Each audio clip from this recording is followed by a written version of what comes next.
Hey guys, this Rishabh Singh here. एक बार फिर से आपका बहुत बहुत स्वागत सिविल इंजीनियरिंग क्लासेस में। पिछली क्लास में हमने सीयर रेनफोर्समेंट डिजाइनिंग के लिए एक दो प्रॉब्लम्स लगाए थे कन्वेंशनल। उसी में एक प्रॉब्लम और देखते हैं जो कि अभी तक हम लोगों ने एलएसएम से लगाए थे, एक डब्ल्यूएसएम से भी देख लेते हैं और बेंट अप बार्स का भी यूज करके एक बार देख लेते हैं किस तरह उसकी डिजाइनिंग होती है। ठीक है, जिससे ये भी कॉन्सेप्ट एक बार आपका क्लियर हो जाए। फिर इतना ही काफी नहीं होगा, आप जितने भी कन्वेंशनल क्वेश्चन आप ढूंढ के लगा पाएंगे उतना ही आपके लिए अच्छा होता है। ठीक है, बच्चे क्या करते हैं कि ऑब्जेक्टिव क्वेश्चन के लिए direct previous year objective question इनकी कोई बुक्स मिल जाए उसको फिर लगाते रहते हैं, उससे कॉन्सेप्ट नहीं क्लियर होता। उससे आपको सिर्फ एक जो आपका एग्जाम ऑब्जेक्टिव बेसिस पे होने वाला है उसके लिए अब ये है ऐसा कि उसमें बहुत ज्यादा कॉन्सेप्चुअल आजकल पूछा नहीं जा रहा है बच्चों को, मतलब ये देखा जा रहा है कि याद कितना है। तो आप वो ऑब्जेक्टिव क्वेश्चन रट लेंगे, ठीक है, उससे आपको याद तो हो जाएगा, हो सकता है आपका प्री भी निकल जाए। लेकिन अगर कन्वेंशनल क्वेश्चन या फिर अगर समझने की बात है तो उसके लिए आपको कन्वेंशनल क्वेश्चन लगाना ज्यादा जरूरी है, उससे आपके कॉन्सेप्ट क्लियर होते हैं। ठीक है, तो कन्वेंशनल क्वेश्चन को भी साथ साथ जितना हो पाए उतना लगाते रहिए साथ साथ ऑब्जेक्टिव्स के। ऐसा ना हो कि अब ज्यादातर एग्जाम्स में भी अब ऑब्जेक्टिव क्वेश्चन ही पूछे जा रहे हैं। वो भी सही है कि अब अगर आपको एक एग्जाम क्लियर करना है तो उसका अप्रोच एग्जाम के पॉइंट ऑफ व्यू से ही लोग रखते हैं। ये भी एक सेंसिबल थिंग है कि आप एग्जाम क्लियर करने के लिए पढ़ रहे हैं। लेकिन अगर आप शुरुआत में पढ़ रहे हैं, शुरुआती अगर आप स्टार्ट कर रहे हैं एग्जाम प्रिपरेशन या फिर आप कॉलेज में हैं जिसमें आप क्लास ले रहे हैं, तो उसमें आपको कन्वेंशनल क्वेश्चन लगाना बहुत ही इंपॉर्टेंट है। उससे आपका कॉन्सेप्ट क्लियर होगा। जब कॉन्सेप्ट क्लियर होता है तो चीजों को याद करना समझना आसान हो जाता है। ठीक है, तो वो आपके ब्रेन में मतलब वो रिकॉल करना उसको आसान हो जाता है फ्यूचर में। ठीक है, तो चलिए क्वेश्चन देखते स्टार्ट करते हैं। क्या कह रहा है क्वेश्चन की, a rectangular beam of size 350 into 700 mm कितना है 350 ऑब्वियस से है कि इसकी विड्थ होगी और 700 mm इसकी डेप्थ दी है। ये ओवरऑल डेप्थ है या फिर इफेक्टिव डेप्थ है, वो पूरा क्वेश्चन पढ़ने पे ही समझ में आएगा। ठीक है, is provided for a span of 8.5 meter होगा। ठीक है, mm लिखा है, ये मीटर होगा। ठीक है, 8.5 मीटर इसकी स्पैन है, लेंथ है। Is subjected to a live load of 80 kilo newton per meter. कितना लाइव लोड लग रहा है इस पे 80 किलो न्यूटन पर मीटर। ठीक है, फिर reinforcement provided are 8 numbers of 25 mm phi at bottom। Bottom में कितने दिए 8 numbers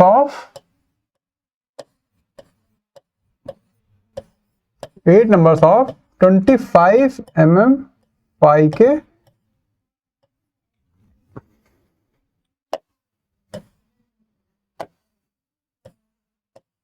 ठीक है, और क्या कह रहे हैं at effective cover of 100 mm। Effective cover दिया है आपको।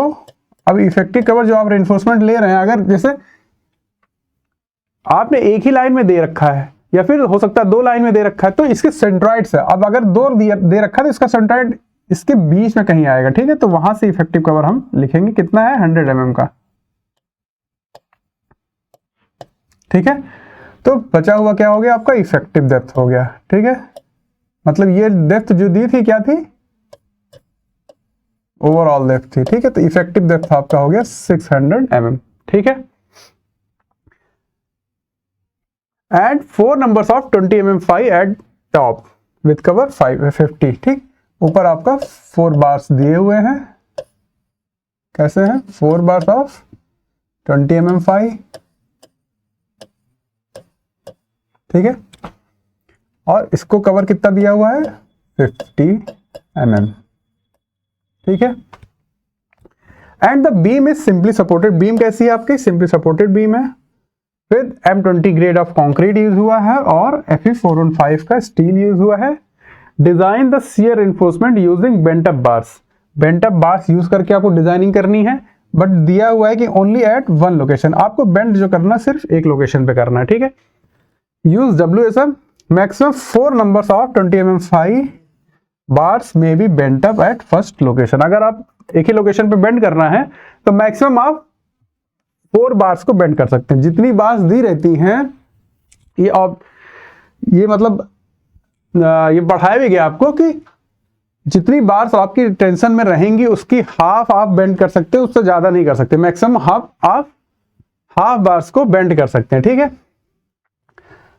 तो इसमें कह रहा है कि मैक्सिमम आप 4 बार्स बेंड कर सकते हैं। ये आपके ऊपर, आप 4 करें, 3 करें, 2 करें, 1 करें, जितनी आपकी रिक्वायरमेंट है, आप डिजाइन कर रहे हैं जितने में आपको सेफ मिल जाएगा, मैक्सिमम आप 4 करेंगे, ठीक है। बाकी आप या तो वर्टिकल या फिर उसके साथ इंक्लाइंड रेनफोर्समेंट देंगे। बेंट अप बार्स अलोन कभी प्रोवाइड नहीं कराया जाता है, ठीक है, ये हमने पढ़ा है।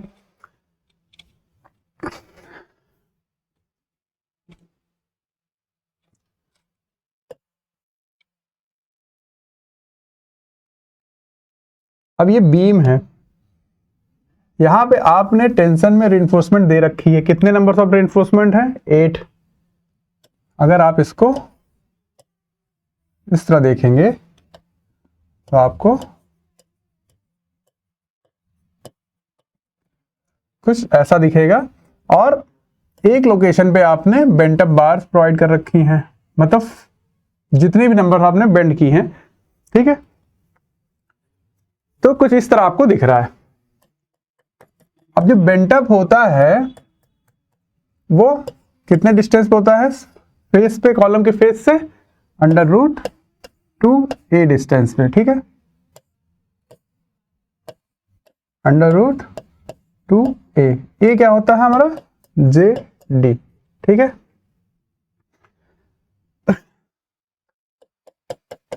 तो इस केस में हम क्या करेंगे? इस केस में पहले हम इस सेक्शन को एनालाइज करेंगे जहां पे हमने बेंट अप दिया है, ठीक है। वरना हम क्या करते थे कि हम एक क्रिटिकल सेक्शन देख के, या फिर जहां तक हमारा एक कॉन्सेप्ट हमने पढ़ा है कि VC हम कैलकुलेट करते हैं, टाउ C हम कैलकुलेट करते हैं, मतलब शियर स्ट्रेंथ ऑफ कंक्रीट जो होती है कि कंक्रीट हमारा कितना शियर रजिस्ट कर लेगा। उसके बाद बचा हुआ जो शियर फोर्स रहेगा उसके लिए हम शियर एनफोर्समेंट डिजाइन कर देते हैं। तो जहां तक, जिस लेंथ तक हमको रिक्वायरमेंट रहती है, वहां तक हम शियर एनफोर्समेंट डिजाइन वाला प्रोवाइड करा के बाकी सेंट्रल पार्ट में एक मैक्सिमम स्पेसिंग के साथ प्रोवाइड करा देते हैं। हालांकि हमको जरूरत नहीं होती, लेकिन हम प्रोवाइड करा देते हैं, ठीक है।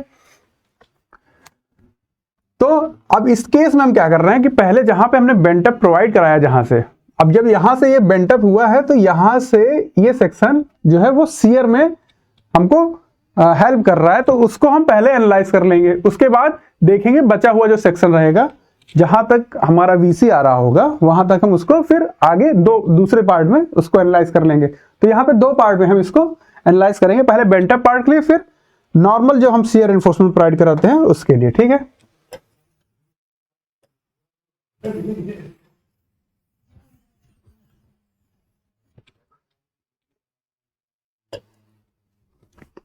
सबसे पहला काम है कि लोड कैलकुलेशन करना है।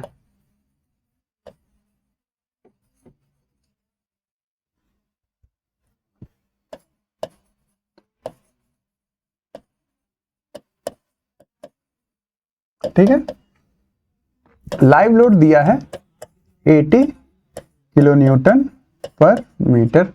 डेड लोड क्या हो जाएगा? 25 इंटू यूनिट लेंथ के लिए हम करते हैं 1, और साइज ऑफ बीम कितना? 0.35 इसकी विड्थ है और 0.70 इसकी डेप्थ है, ओवरऑल डेप्थ लेते हैं। जब हम डेड लोड कैलकुलेट करते हैं तो हम उसमें, आपने ध्यान दिया होगा कि ओवरऑल डेप्थ कैलकुलेट करते हैं। क्यों? क्योंकि पूरा सेक्शन जो होगा, अब हम इफेक्टिव डेप्थ तो यहां से लेते हैं, बाकी जो भी डिजाइनिंग करते हैं हम उसमें इफेक्टिव डेप्थ कैलकुलेट करते हैं। क्यों? क्योंकि हम मान के चलते हैं इतनी ही डेप्थ जो है वो हमको हेल्प कर रही है स्ट्रेंथ को गेन करने में, मतलब जो लोड आ रहा है उसको बियर करने में हमको सिर्फ इतनी इफेक्टिव डेप्थ ही हेल्प कर रही है। लेकिन जब हम लोड की कैलकुलेशन कर रहे हैं तो हम मान के चलते हैं कि इस पार्ट का भी जो लोड, हमने जो इस पार्ट का जो लोड है उसको भी हमारा यही सेक्शन बियर करेगा, इसलिए हम यहाँ पे ओवरऑल डेप्थ लेके चलते हैं, ठीक है। इसको कैलकुलेट करिए, कितना आएगा डेड लोड?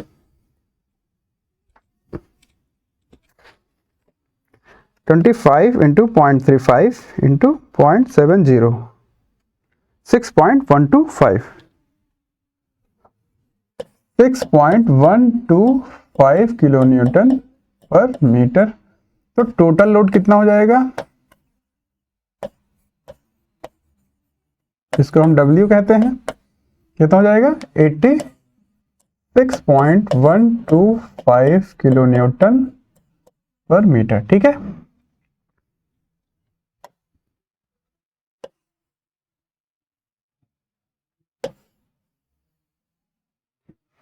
ठीक है, टोटल लोड कितना हो गया 86.125 किलो न्यूटन।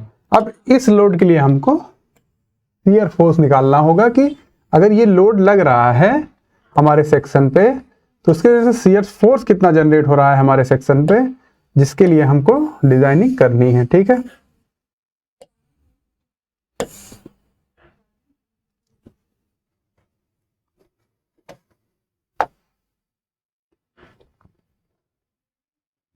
अब अगर शियर फोर्स की बात करें, शियर फोर्स कैलकुलेट करिए।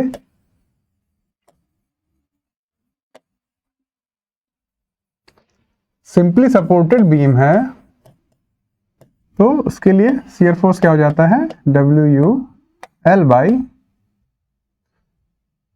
U नहीं होगा, WL/2, क्योंकि यहाँ फैक्टर्ड लोड यूज नहीं कर रहे, WSM से हम डिजाइन कर रहे हैं। तो V कितना हो जाएगा, W कितना है 86.125, स्पैन कितना है 8.5 मीटर अपॉन 2, कैलकुलेट करिए। 86.125 into 8.5 divide by 2, 366.03 kilo Newton. ठीक है, किलो न्यूटन क्यों हो गया, क्योंकि इसकी जो यूनिट थी कितनी थी, किलो न्यूटन पर मीटर थी, और ये इंटू मीटर, तो यहां से हमको किलो न्यूटन मिला। ठीक है,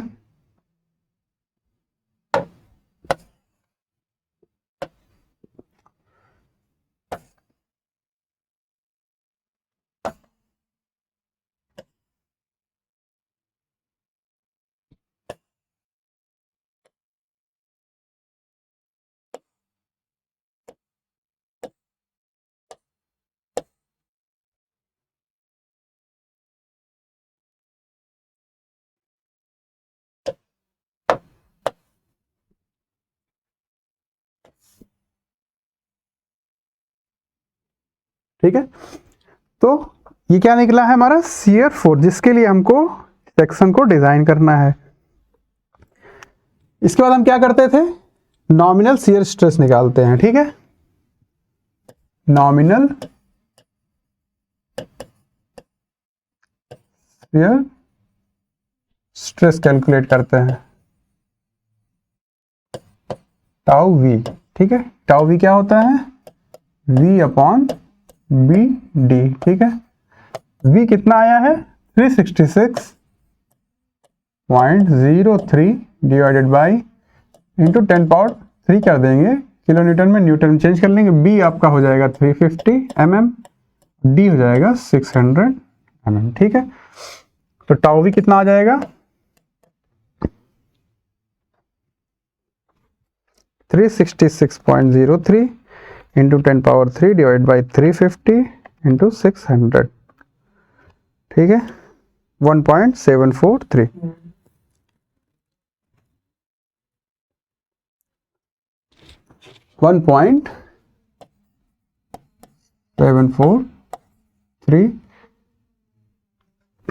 न्यूटन पर mm स्क्वायर, न्यूटन पर mm स्क्वायर। ठीक है, तो ये वैल्यू आ गई आपकी टाउ V की।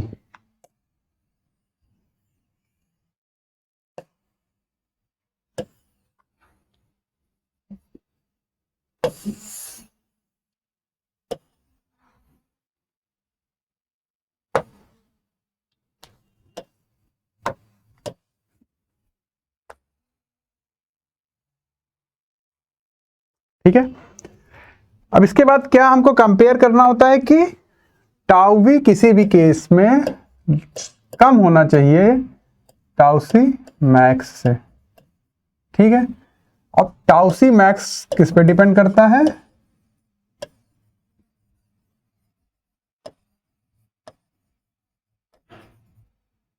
ग्रेड ऑफ कंक्रीट पे, ग्रेड ऑफ कंक्रीट पे। ठीक है, टेबल हमने पढ़ रखी है। टाउसी मैक्स कितना होगा, ग्रेड क्या है, M20, ठीक है। M20 के लिए टाउसी मैक्स की वैल्यू क्या होती है WSM में, 1.80 न्यूटन पर mm²। तो क्या टाउ वी हमारा टाउसी मैक्स से छोटा है, टाउ वी की वैल्यू 1.743 और टाउसी मैक्स की वैल्यू है 1.80, ठीक है। तो tau v is lesser than tau c max, ठीक है। ये कंडीशन कैसी है हमारे लिए, ओके कंडीशन है, हम आगे डिजाइन कर सकते हैं।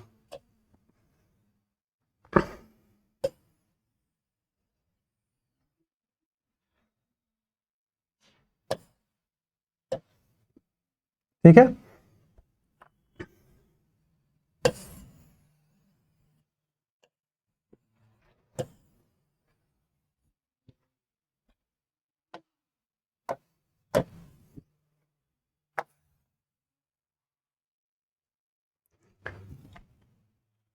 हम आगे डिजाइन कर सकते हैं, ठीक है। अब इसके बाद हमको कैलकुलेट करना है कि जो हम पहले सेक्शन की बात कर रहे थे जिसमें हमने बेंटअप बार प्रोवाइड करा है, उसमें भी हमको पहले कैलकुलेट करना पड़ेगा कि हमारा कंक्रीट कितना शियर इसमें रजिस्ट कर ले रहा है। तो बचे हुए के लिए हमको डिजाइन करना पड़ेगा, ठीक है। टाउ सी निकालना है हमको कि कंक्रीट हमारा कितना शियर स्ट्रेंथ, जो शियर फोर्स लग रहा है या शियर स्ट्रेस जो लग रहा है हमारे सेक्शन पे, उसमें से कंक्रीट हमारा कितना रजिस्ट कर लेगा। अब ये किस पे डिपेंड करता है, परसेंटेज ऑफ टेंशन रेनफोर्समेंट पे,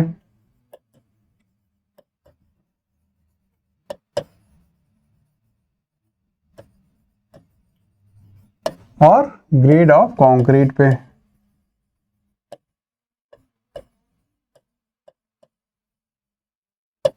ठीक है।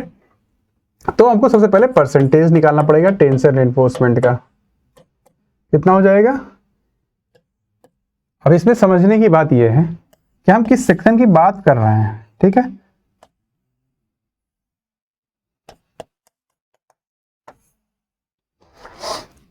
यहां पे अगर आप देख रहे हैं इस सेक्शन में तो आपको 8 बार दिखाई देंगी, जो हमारे प्रॉब्लम्स में दिया है कि 8 बार टेंशन में दी गई है, ठीक है। उसमें से अब आपको एज्यूम करना है कि आप कितनी बार यहां पे बेंड कर रहे हैं, ठीक है। चलिए हम एज्यूम कर ले रहे हैं, assuming 2 bars of 25 mm pi is used as bent up bar at first location, ठीक है। फर्स्ट लोकेशन, और हमें एक ही लोकेशन पर डिजाइन करना, तो फर्स्ट लोकेशन में हमने एज्यूम किया कि हम 2 बार्स को बेंड करके ऊपर ले जा रहे हैं। तो यहां पे नीचे बची हुई बार कितनी हुई, 2 बार्स ऊपर आ गई, यहाँ टोटल 8 बार्स थी, तो नीचे कितनी बार्स यहाँ बची, 6 बार, ठीक है। 6 सीधी चली आई, 2 हमने यहाँ से जो 8 आ रही उसमें से 2 बेंड करके वो ईयर में उसको यूज कर लिया। तो आपको जब परसेंटेज ऑफ टेंशन रेनफोर्समेंट निकालना, हम पहले सेक्शन इस सेक्शन की बात कर रहे हैं, तब आपको वहां पे परसेंटेज ऑफ टेंशन रेनफोर्समेंट निकालना है। तो नंबर ऑफ बार्स कितनी दिखेंगी, 6 number of bars, 6 into π/4 of, मतलब एरिया ऑफ 1 बार कितना होगा, π/4 इंटू 25, क्योंकि डाया है square, divide by total area of cross section कितना है, b इंटू डी, ठीक है, b इंटू डी।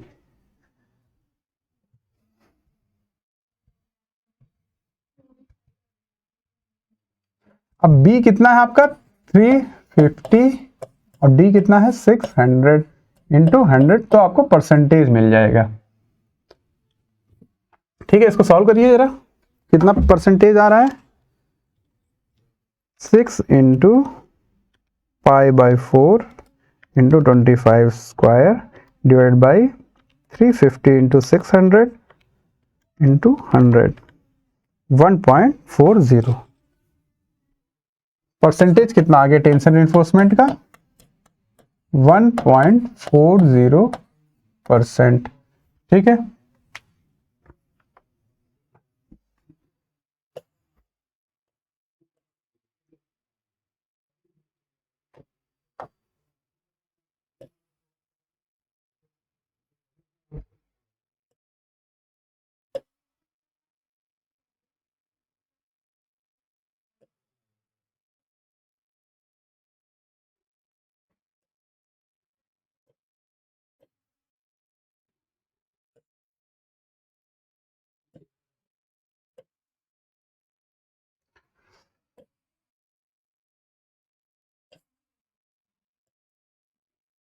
ठीक है। परसेंटेज कितना आ गया आपका 1.40 और ग्रेड क्या है M20, ठीक है। M20 ग्रेड आपने यूज किया है, क्वेश्चन में दिया हुआ है। तो टेबल जब आप देखेंगे, अब इसमें आपको एलएसएम वाली टेबल नहीं देखनी, इसमें आपको टेबल नंबर 23 जब IS कोड 456-2000 देखेंगे तो उसमें टेबल 23 खोलेंगे तो वहां पे आपको ये वैल्यूज मिलेंगे। क्योंकि परसेंटेज आपका 1.40 है तो ये आएगा किस रेंज में 1.25 और 1.50 के बीच में, ठीक है। इसके बीच की ही वैल्यू है 1.40, ठीक है। तो 1.25 के लिए जो वैल्यू होती है इज 0.42 और इसके लिए 0.45, ठीक है। 1.50 के लिए 0.45।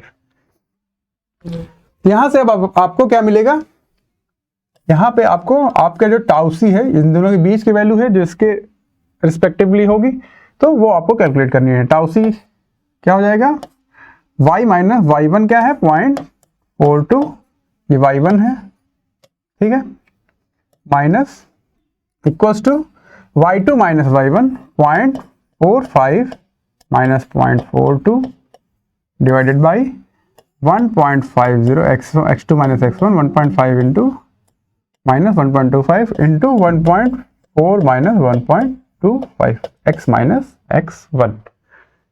कैलकुलेट करिए, टाउसी की वैल्यू कैलकुलेट करिए,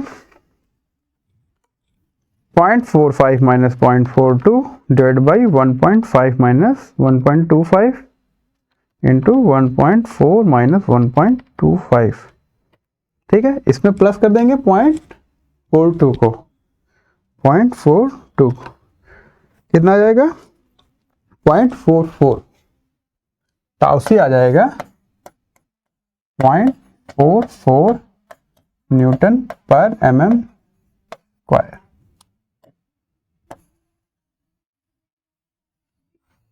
ठीक है।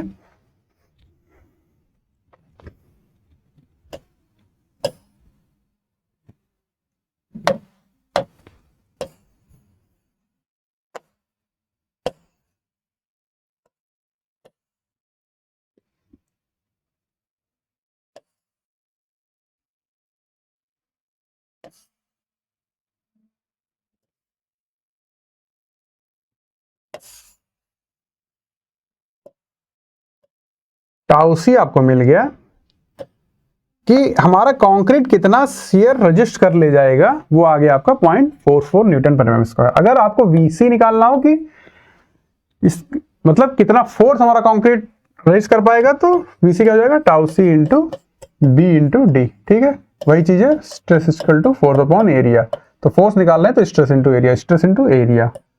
टाउसी कितना है 0.44, B है आपका 350, डी आपका है 600, ठीक है। कैलकुलेट कर लीजिए, 0.44 into 350 into 600 92.40 92.40 kilo Newton force ये रजिस्ट करेगा कंक्रीट आपका, ठीक है।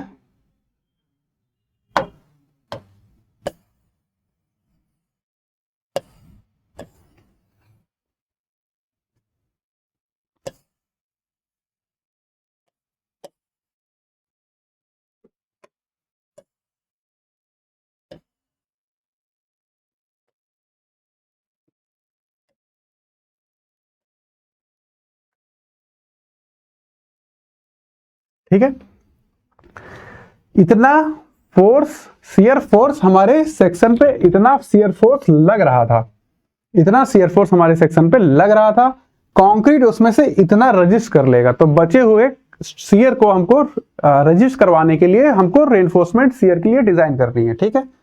मतलब बचा हुआ शियर फोर्स क्या हो जाएगा आपके लिए VS, मतलब जिस शियर फोर्स के लिए आपको डिजाइन करना है वो VS हम मान लें, तो उसकी वैल्यू क्या हो जाएगी V माइनस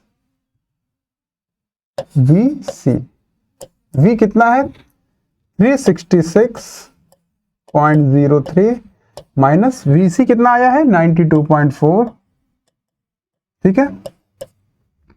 कितनी वैल्यू आएगी 366.03 माइनस 92.4 273.63 किलो न्यूटन। ठीक है, VS इसके लिए आपको शियर रेनफोर्समेंट डिजाइन करनी है। ठीक है, इतनी वैल्यू के लिए आपको शियर रेनफोर्समेंट डिजाइन करनी है।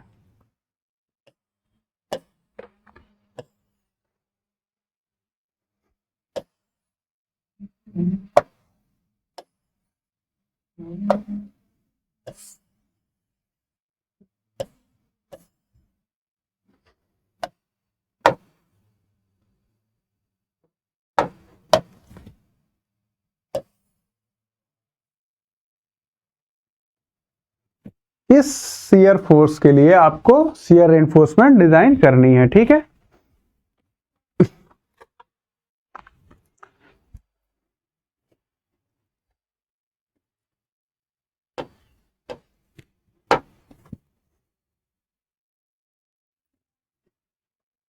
तो पहले सेक्शन पे हम कह रहे हैं कि हमने बेंट अप बार्स प्रोवाइड कराई है, तो strength of bent up bars कितनी होगी, कितना वो शियर स्ट्रेंथ मतलब बियर अपने अंदर है, उसकी क्षमता क्या है, कितना वो शियर रेजिस्ट कर पाएगा।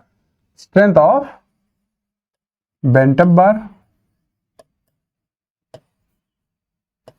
क्या होता है, VSB अगर कहें तो ASB area into sigma SV उस रेनफोर्समेंट की शियर में क्षमता इंटू साइन अल्फा। ठीक है, ये हमने पढ़ रखा है WSM के लिए। ठीक है, अल्फा क्या होता है, किस एंगल पे आपने बेंट किया है। अमूमन जो होता है वो हम एज्यूम करके चलते हैं कि 45 डिग्री पे हम उसको बेंड कर रहे हैं। ठीक है, तो ASB क्या हो जाएगा, सबसे पहले ASB आपको कैलकुलेट करना पड़ेगा। ASB क्या होगा, कितने नंबर्स ऑफ बार्स आपने बेंड की हैं उस सेक्शन पे, 2 इंटू π/4 इंटू 25 स्क्वायर। ठीक है, तो ASB कैलकुलेट कर लीजिए पहले, 2 इंटू π/4 इंटू 25 स्क्वायर 981.75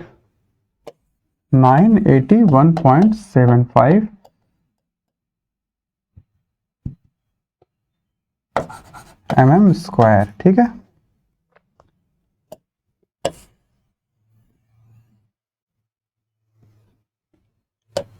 तो VSB क्या हो जाएगा,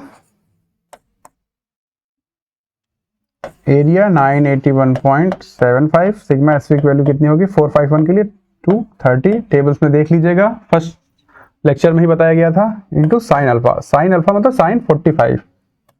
ठीक है,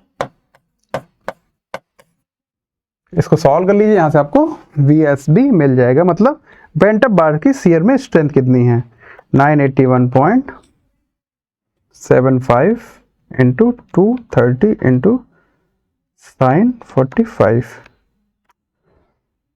159.67 159.67 ये हो गया VSB किलो न्यूटन। इतना फोर्स हमारा बेंट रजिस्ट कर सकता है। लेकिन बेंट अप बार जब आपको पढ़ाया जा रहा था तो आपको बताया गया था कि जितना भी शियर फोर्स आ रहा, बेंट अप बार कितना शियर रजिस्ट कर सकता है, उसके लिए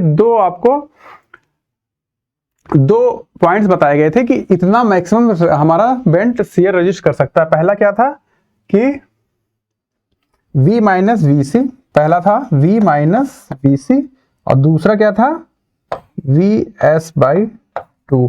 ठीक है, ये दूसरा कंडीशन था। ठीक है, किसी भी कंडीशन में मिनिमम के लिए हम इसमें डिजाइन करेंगे, किसी भी कंडीशन में जितना शियर फोर्स हमारे सेक्शन पे आ रहा है उसके हाफ से ज्यादा शियर फोर्स जो आ रहा था VS था, उसके हाफ से ज्यादा बेंटअप को हम डिजाइन नहीं कर सकते कि इससे ज्यादा ये स्ट्रेंथ ले रहा है। अगर ले भी रहा है, अगर ये वैल्यू VS/2 से ज्यादा आ रही है तो हम उसको रेस्ट्रिक्ट कर देंगे, रोक देंगे VS/2, क्योंकि हम कहेंगे तुम्हारी वैल्यू मतलब ज्यादा भले आ रही, तुम्हारी क्षमता ज्यादा है, लेकिन हम मान के चलेंगे कि तुम जितना शियर फोर्स आ रहा है उसका हाफ ही रजिस्ट कर सकते हो, बियर कर सकते हो। ठीक है, तो बेंटअप बार्स की क्षमता लिमिटेड होती है Vs/2 तक। तो Vs/2 कितना होगा? Vs कितना है आपका 366.03, Vs है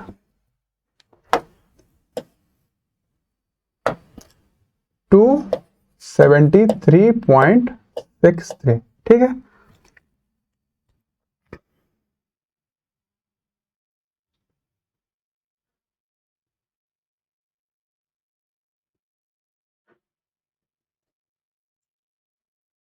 Vs/2 क्या हो जाएगा? डिवाइड कर दीजिए इसको 273.63 डिवाइड बाई 2, 136.82, 136.82, ठीक है। अब जो हमारा बेंटअप बार था उसकी क्षमता 159 किलोन्यूटन फोर्स को बेयर करने की थी, लेकिन Vs/2 कितना आ रहा? 136.82। तो हम क्या कहेंगे कि Vsb जो हमारे लिए होगा वो कितना हो जाएगा? वो हो जाएगा 136.82। Vs/2 तक हम उसको रेस्ट्रिक्ट कर देंगे, ठीक है। तो एक्चुअल Vsb कितना है आपका 136.82। अगर ये कम होता, अगर ये वैल्यू इससे कम होती तो हम इसके लिए डिजाइन करते। क्यों? तब हमारा बेंटअप की क्षमता इतनी थी नहीं, इससे कम की थी। तो जो कम वैल्यू रहेगी उसको हम बेंटअप बार्स की क्षमता मान के चलेंगे, ठीक है। तो एक्चुअल हो गया जो आपका Vsb वो हो गया 136.82, ठीक है।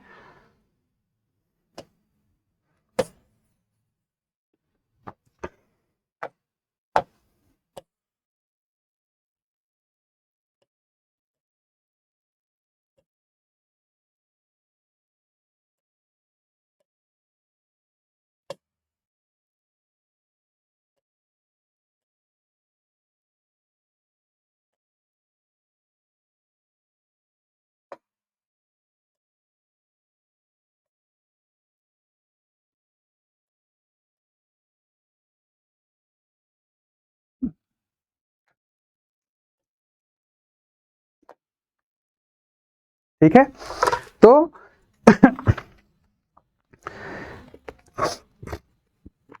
अब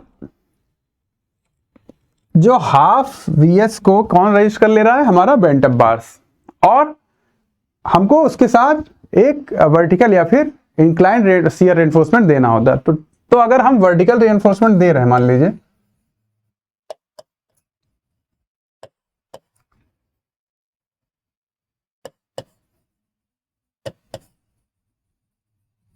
अगर हम वर्टिकल शियर रेनफोर्समेंट प्रोवाइड करा रहे हैं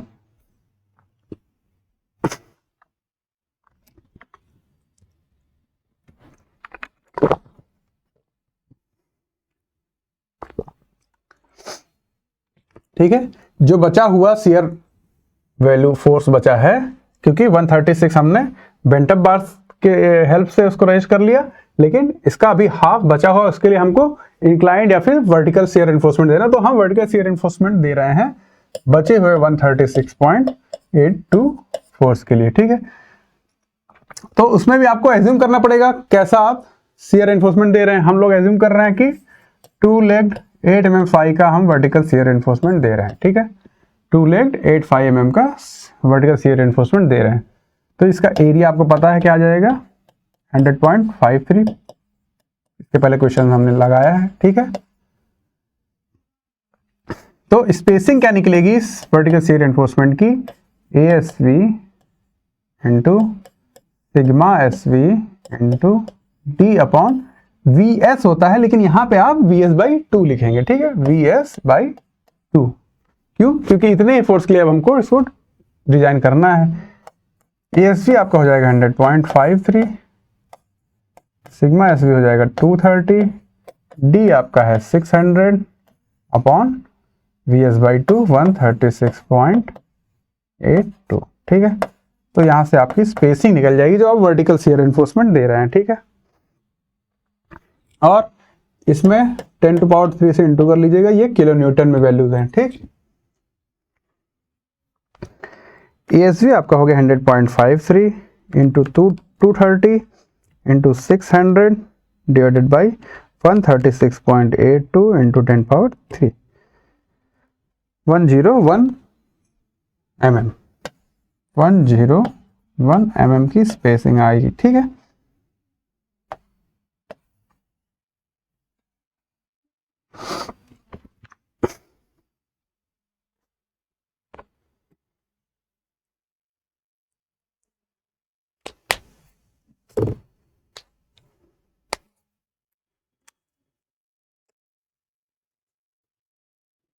ठीक है।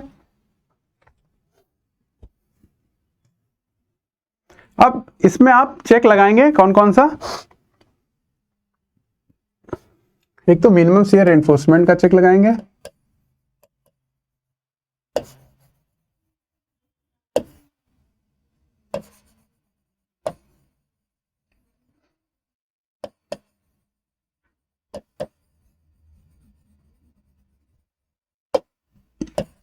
ASB upon B, SB should be greater than or equals to 0.4 upon 0.87 FY।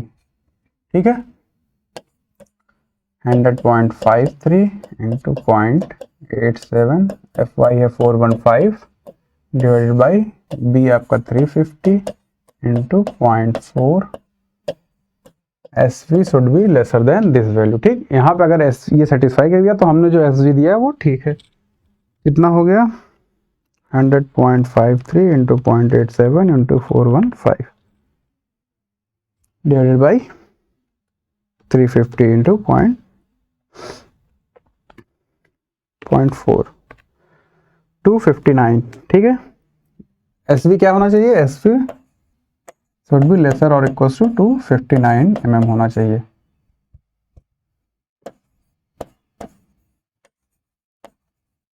तो क्या सही है, सही है क्योंकि हमने 101 दी है। ठीक है, मैक्सिमम स्पेसिंग कितनी होनी चाहिए वर्टिकल के लिए,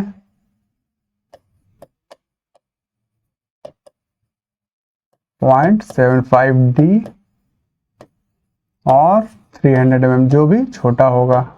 0.75D मतलब 600 इंटू 0.75, 600 इंटू 0.75 450। तो इन दोनों में से मिनिमम कौन सा है 300 mm। ठीक है, ये भी ठीक है, 300 mm से मैक्सिमम स्पेसिंग इतनी होनी चाहिए, इससे हमने कम दी है। ठीक है,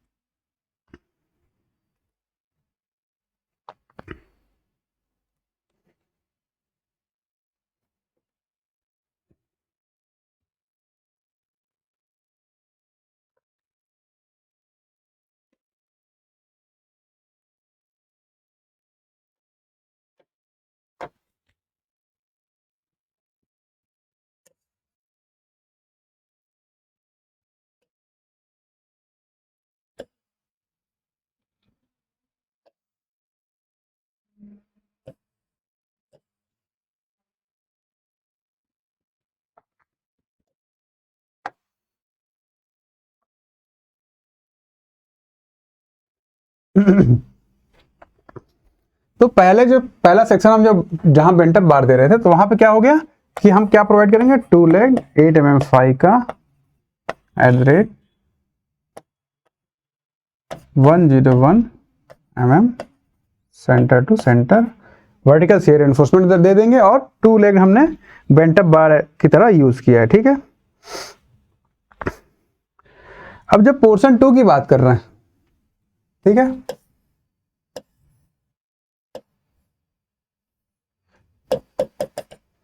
अब इसके बाद की पोर्शन की जब हम बात कर रहे हैं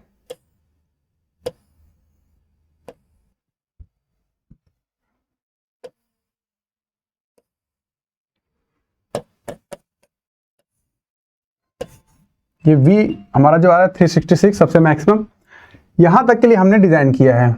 इसकी मान लीजिए वैल्यू V1 है। ठीक है, इसकी वैल्यू कितनी है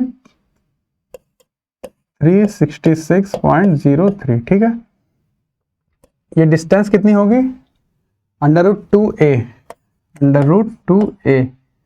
a क्या होता है JD, J क्या होता है WSM में 1 माइनस K/3, K क्या होता है MC/T प्लस MC, K यहाँ से निकल जाएगा, M13, C क्या होगा, कौन सा ग्रेड है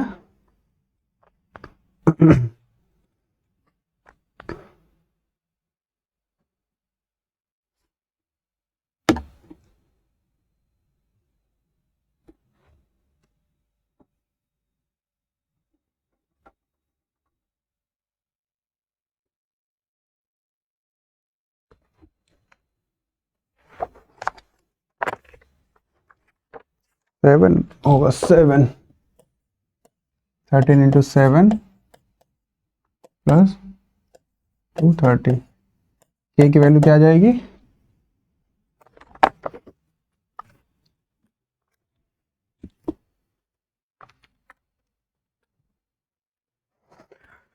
13 into 7 divided by 230 plus 13 into 7, 0.283, 0.28,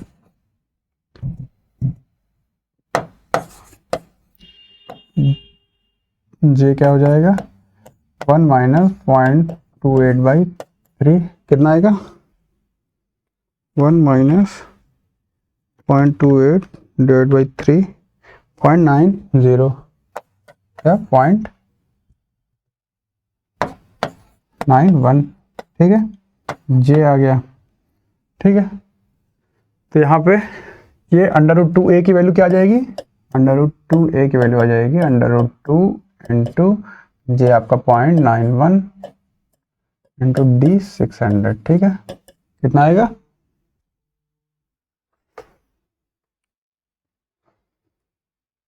√2 into 0.91 into 600, 772.15, 772.16 mm, ठीक है। तो ये डिस्टेंस आपको मिल गई, इतनी कितनी हो गई 772.16, ठीक है, mm में हो गई है, ठीक है।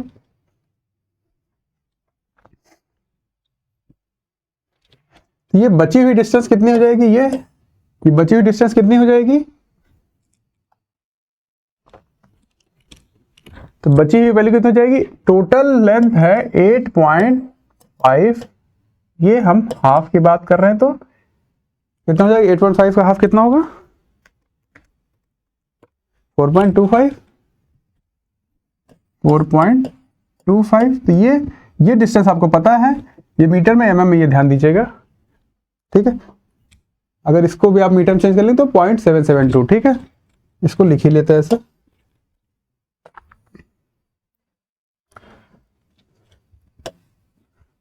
.772 मीटर, ठीक है। तो ये डिस्टेंस निकालिए 4.25 माइनस 0.772, 3.478, 3.478, ठीक है। तो इससे आपको क्या होगा V1 मिल जाएगा कि आपने किस शियर फोर्स तक का अभी एनालिसिस कर लिया, इस सेक्शन तक हमने किया है। तो यहाँ पे V1 की वैल्यू कितनी हो जाएगी, V अपॉन टोटल डिस्टेंस कितनी है 4.25 इक्वल्स टू V1 अपॉन 3.478। यहाँ से V1 निकाल लेंगे, V कितना है 366.03 into 3.478 divide by 4.25, 366.03 into 3.478 divided by 4.25, 299.54। आप इसको सीधे 300 में लिख लीजिए, ठीक है, कितना 300 किलो न्यूटन, ठीक है।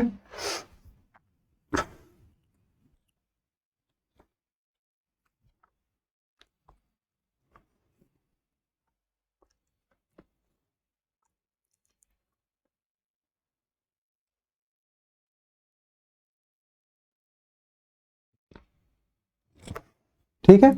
अब हो क्या रहा है कि हम जब सिर्फ वर्टिकल रेनफोर्समेंट डिजाइन कर रहे थे तो हम वर्टिकल शियर रेनफोर्समेंट कुछ लेंथ तक डिजाइन करते थे। अभी इसमें क्योंकि यहाँ पे बेंट अप आ गया तो हमने ये सेक्शन को पहले एनालाइज कर लिया, ठीक है।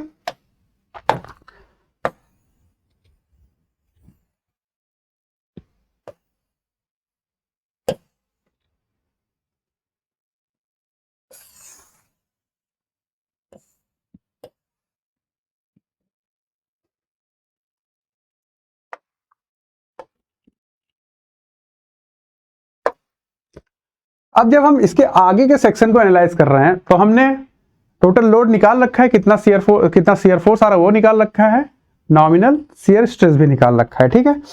तो इसके बाद अगर सेक्शन की बात करें तो इसमें जो कंक्रीट है उसकी क्षमता कितनी होगी, उसको शियर को रजिस्ट करने के लिए क्यों निकालना पड़ रहा है, क्योंकि हमने यहाँ पे वो भी निकाल रखा है, टाउ सी यहाँ भी निकाल रखा है, लेकिन हम कह रहे हैं इसके बाद हमको टाउ सी निकालना पड़ेगा। क्यों निकालना पड़ेगा, क्योंकि जो टाउ सी होता है वो डिपेंड करता है परसेंटेज ऑफ टेंशन रेनफोर्समेंट पे और ग्रेड ऑफ कंक्रीट पे। तो ग्रेड ऑफ कंक्रीट तो नहीं चेंज हो रहा है लेकिन percentage of tension reinforcement change हो रहा है। क्यों, यहाँ पे हमने जब सॉल्व किया था तो यहाँ पे 6 नंबर ऑफ बार्स मौजूद थी, लेकिन इस सेक्शन पे जैसे आ रहे हैं इसके बाद जैसे बढ़ रहे हैं यहाँ पे परसेंटेज ऑफ टेंशन रेनफोर्समेंट बदल जाएगा। क्यों, यहाँ पे नंबर ऑफ बार्स 8 हो जाएंगी, यहाँ पे 6 थी यहाँ पे 8 है, ठीक है। तो परसेंटेज ऑफ टेंशन रेनफोर्समेंट हमको फिर से निकालना पड़ेगा, 8 into pi by 4 into 25 square divided by 350 into 600 cross sectional area into 100, ठीक है। यहां से परसेंटेज आपको निकालना पड़ेगा, कितना होगा 8 into pi by 4 into 25 square divided by 350 into 600 into 100, कितना है 1.87। ये परसेंटेज है टेंशन रेनफोर्समेंट का अगले सेक्शन पे, ठीक है। इस सेक्शन के जस्ट बाद। और ग्रेड ऑफ कंक्रीट तो वही है M20। यहां आपको टाउ सी फिर से कैलकुलेट करना पड़ेगा। अब परसेंटेज कितना रहा है 1.87, ठीक है। तो इसके लिए फिर आपको टेबल देखनी पड़ेगी, टेबल नंबर 23 कितना आ रहा है परसेंट 1.87।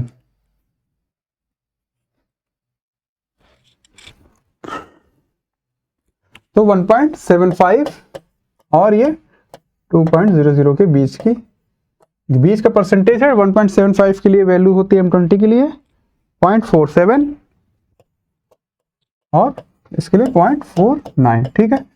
तो फिर हमको यहाँ पे टाउ सी कैलकुलेट करना, परसेंटेज आपको ये पता है, ठीक है। क्या हो जाएगा tau c minus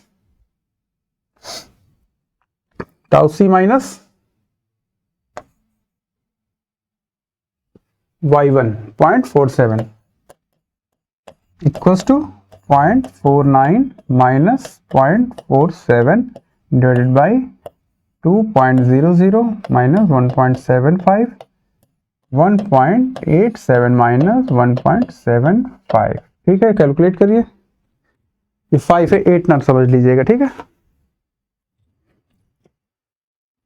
0.49 minus 0.47 divided by 2.00 minus 1.75 into 1.87 minus 1.75। अब इसमें प्लस करेंगे हम 0.47, तो कितनी वैल्यू आ गई 0.47, ठीक है। लगभग 0.47 ही आ रही है, 0.4796 आ रही है, ठीक है। 0.4796 न्यूटन पर mm स्क्वायर। ये फिर से आपको टाउ सी, अब टाउ सी दो वैल्यू कैसे आ सकती है, इस सेक्शन पे आप जब देख रहे हैं तो इस सेक्शन पे जैसे हल्का सा लेफ्ट आ रहा है तो आपको यहाँ पे नंबर ऑफ बार्स बदल रही, इस सेक्शन पे जैसे हल्का से इधर आ रहे हैं तो आपको नंबर ऑफ बार्स बदल रही हैं। तो यहाँ से VC भी कैलकुलेट कर लीजिए, टाउ सी इंटू BD करके। टाउ सी कितना है 0.4796 इंटू 350 इंटू 600, 100.72 72 100.72 किलो न्यूटन का फोर्स भी लग रहा है, ठीक है, इस टाउ सी की वजह से। अब आपको इसी सेक्शन पे दो टाउ सी दो वीसी मिले हैं, तो आप लेंगे कौन सा, किसको आप अपने लिए एनालिसिस में इन्वॉल्व करेंगे। यहां पे वीसी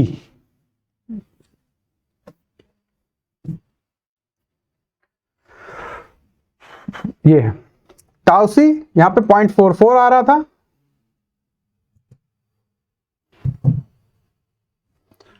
यहां पे 0.47 आ रहा है, तो यहां पे ज्यादा आ रहा है, यहां पे जो वैल्यू ज्यादा आ रही है, ठीक है। और VC यहां पे 92.40 था, यहां पे 100.72 था, ठीक है।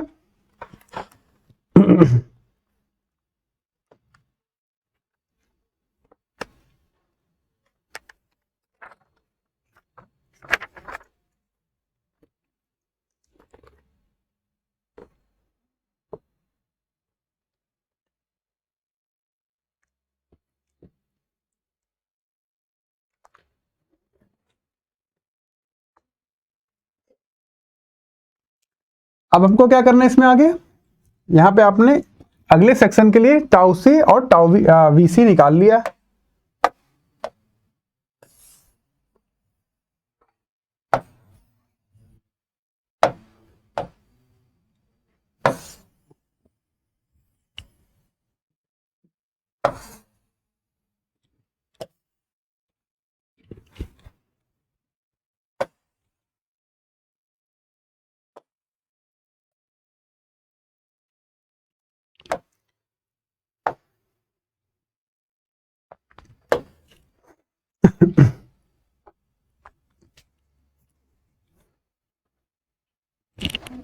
ठीक है,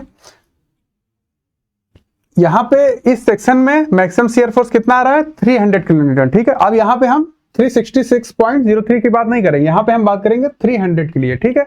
इसमें से कंक्रीट हमारा कितना शियर रजिस्ट कर लेगा, वो कैसे निकलेगा, VS अगर हम इसको कह रहे हैं तो अगर इसको V1 कह रहे हैं तो V1 माइनस VC, V1 कितना है 300 और VC कितना है 100.72, तो कितना हो जाएगा, VS कितना हो जाएगा 300 माइनस 100.72, 199.28 किलो न्यूटन। इसके लिए हमको शियर एनफोर्समेंट इस सेक्शन में डिजाइन करनी है, ठीक है। इस सेक्शन में हमको इतने शियर फोर्स के लिए शियर एनफोर्समेंट डिजाइन करनी है, ठीक है।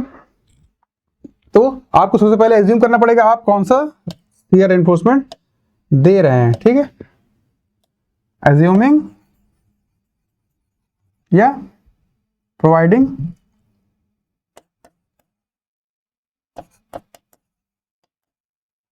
फोर लेग, चलिए मैं यहाँ पे फोर लेग, क्योंकि यहाँ पे बेंटअप भी था पहले सेक्शन में और उसके साथ हमने 2 लेग प्रोवाइड किया, इसमें बेंटअप नहीं है तो यहाँ पे हमने 4 लेग 8 mm साई का शियर एनफोर्समेंट दिया है, ठीक है। तो इसका ASB आप निकाल लीजिए, 4 into pi by 4 into 8 square, ठीक, कितना होगा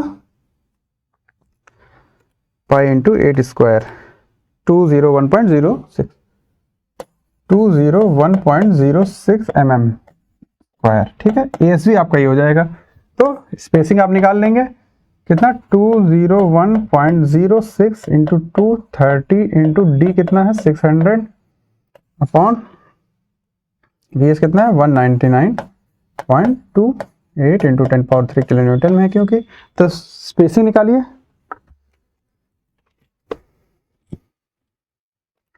201.06 into 230 into 600 into 299.28 into 10³ 139.23 mm की स्पेसिंग हमने दे दी, ठीक है। स्पेसिंग कितनी दे दी 139.23 की।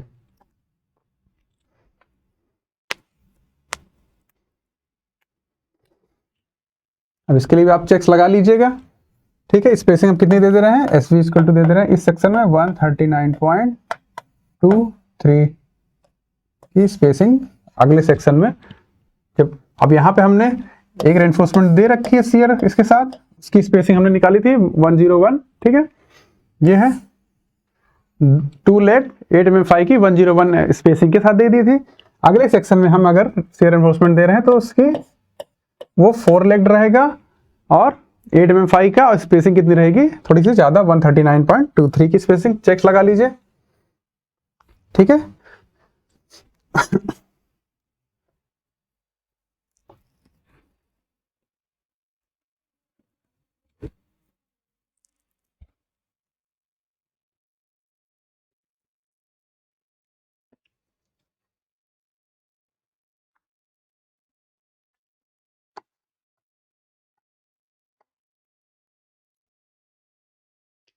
ठीक है, अब हम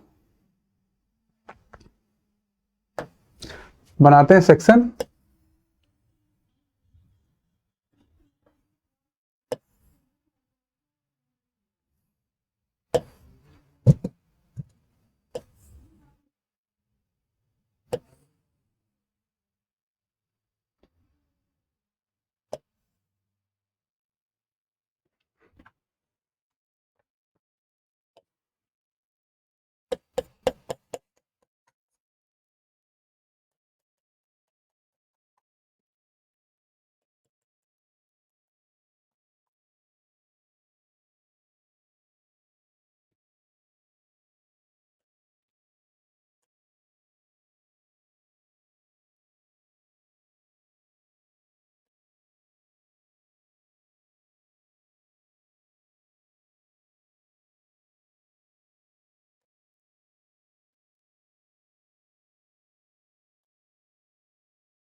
ठीक है,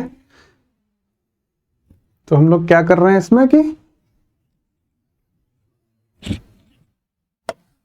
ये डिस्टेंस हमने निकाली थी 0.772 मीटर की, ये भी हो जाएगी 0.772 मीटर की, ठीक है। इसमें हमने शियर एनफोर्समेंट भी दी है,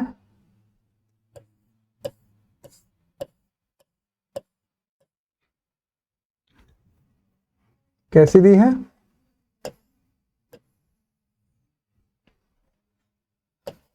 2 लेग 8 mm 5 की @ 101 mm सेंटर टू सेंटर, ठीक है। अब जो शियर एनफोर्समेंट देते हैं, जहां तक हमको क्रिटिकल सेक्शन लगता है वहां तक हम शियर एनफोर्समेंट देते हैं। मिडिल पार्ट में हम shear enforcement, minimum shear enforcement provide करा देते हैं, ठीक है।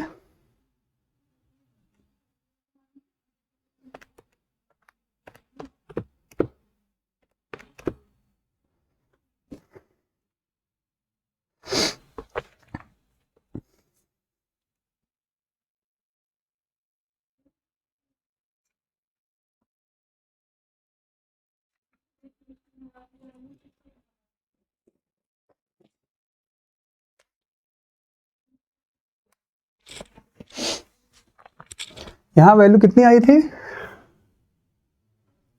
300 किलो न्यूटन। V1 की वैल्यू हमने लिखी थी 300 किलो न्यूटन, ठीक है। मैक्सिमम शियर फोर्स था 366 किलो न्यूटन, ठीक है।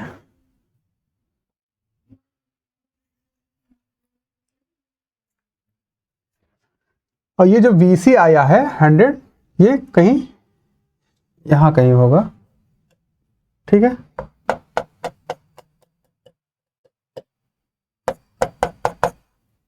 ऐसे ही इधर भी, ठीक है। कितनी वैल्यू इसकी? 100.72, ठीक है। तो हम ये डिस्टेंस निकाल सकते हैं इस बड़े ट्रायंगल से, और इस छोटे ट्रायंगल से हमको ये डिस्टेंस मिल सकती है। कितनी होगी? 366.03 divided by 4.25 will be equals to 100.72 divide by x मान लीजिए। तो x की वैल्यू निकाल लेंगे, कितनी आ जाएगी? 100.72 इंटू 4.25 divided by 366.63, 1.16 ये वैल्यू हो गई 1.16 मीटर। तो बची हुई डिस्टेंस कितनी हो जाएगी? 4.25 माइनस 0.772 माइनस 1.16, 2.318, ठीक है। तो ये 0.772 प्लस 2.318 तक हम क्रिटिकल जो हमने डिजाइन किया है उस तरह का हम शियर रेनफोर्समेंट दे रहे हैं, ठीक है। ऐसे ही इधर, ठीक है। इसमें हमने कितनी रेनफोर्समेंट प्रोवाइड कराई है? 4 leg 8 mm by at rate 139 mm centre to center, ठीक है। और जो मिडिल पार्ट बचा है आपका वो क्रिटिकल नहीं है, उसमें हम मिनिमम शियर रेनफोर्समेंट प्रोवाइड करा दे रहे हैं, ठीक है। कितनी? 2 leg 8 mm 5 at the rate 259 mm centre to center, ठीक है। तो इस तरह आप इसको डायग्राम बना के शो भी करते हैं डिजाइन करने के बाद किस तरह हमको रेनफोर्समेंट कहाँ प्रोवाइड करानी है, ठीक है। अब इसमें टॉप की रेनफोर्समेंट आप दिखा सकते हैं, कोई इसमें यूज है नहीं, दिखा भी सकते हैं। और एनालिसिस में तो डिजाइनिंग में तो कोई यूज आया नहीं इसका, ठीक है। तो ये क्वेश्चन यहाँ पे होता है एंड बेंट अप बार्स पे एक क्वेश्चन हमने ये भी लगा लिया है, और 2 क्वेश्चन के पहले हमने कन्वेंशन लगाए हैं, ठीक है। तो इस चैप्टर को हम यहाँ पे करते हैं एंड अगले सेक्शन में, अगले वीडियो में हम किसी अगले नए चैप्टर का स्टार्ट करेंगे, ठीक है। हो सकता है कुछ आपको अगर कुछ दिक्कतें आ रही होंगी तो कमेंट करेंगे, उसके बारे में आपको जरूर उसमें समझाया जाएगा, बात की जाएगी, ठीक है। कंफ्यूजन को जरूर दूर किया जाएगा। मिलते हैं अगली क्लास में, तब तक के लिए मेहनत करते रहिए, अच्छे से पढ़ते रहिए। आपका दिन शुभ हो।